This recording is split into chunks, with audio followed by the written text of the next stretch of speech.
തൃശൂർ ചാവക്കാട് കുറുനരിയുടെ ആക്രമണത്തിൽ 3 പേർക്ക് പരിക്ക്. ബൈക്കിൽ പോവുകയായിരുന്ന യാത്രികനും മദ്രസയിൽ പോയി മടങ്ങി വരികയായിരുന്ന വിദ്യാർത്ഥിക്കും ഉൾപ്പെടെയാണ് കടിയേറ്റത്.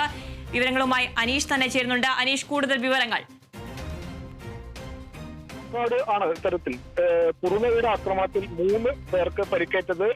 ഒരു സ്ത്രീക്കും 2 കുട്ടികൾക്കുമാണ് പരിക്കേറ്റത്. ഇതിൽ തെക്കൻ പായൂരിൽ വെച്ചായിരുന്നു ഇത്തരത്തിൽ കുറുനരി ആക്രമണം അഴിച്ചുവിട്ടത്. ബൈക്കിൽ പോവുകയായിരുന്ന 18 വയസ്സുള്ള ശ്രാവണിനെയാണ് ആദ്യം കടിച്ചത്. കാലിന്റെ കണ്ണി ഭാഗത്താണ്, കാലിന്റെ പാദത്തിന് മുകളിലായാണ് കടിയേറ്റത്. തൊട്ടു പിന്നാലെ മദ്രസയിൽ പോയി മടങ്ങി വരുന്ന ഒരു 17 വയസ്സുകാരനും സമാന രീതിയിൽ കടിയേറ്റു.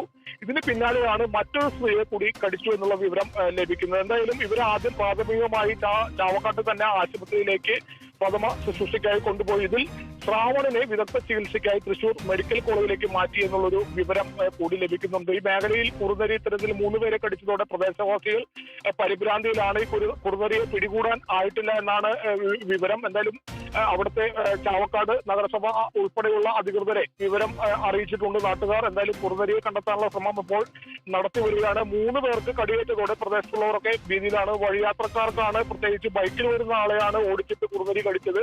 പിന്നാലെ നടന്നു വരുന്ന 17 വയസ്സുകാരനെയും കടിച്ചു. കൂടാതെ മറ്റൊരു സ്ത്രീയെയും കടിച്ചതായി ഇപ്പോൾ വിവരം വരുന്നുണ്ട്. എന്തായാലും ഇവർ ചാവക്കാട്ടുള്ള ആശുപത്രിയിൽ തന്നെയാണ് ചികിത്സ തേടിയത്. ഇതിൽ ശ്രാവണിനെ മാത്രമാണ് തൃശൂർ മെഡിക്കൽ കോളേജിലേക്ക് മാറ്റി എന്നുള്ള വിവരം ലഭിക്കുന്നത്. അല്പം മുമ്പാണ് ഈ സംഭവം ഉണ്ടായത്. അതിനാ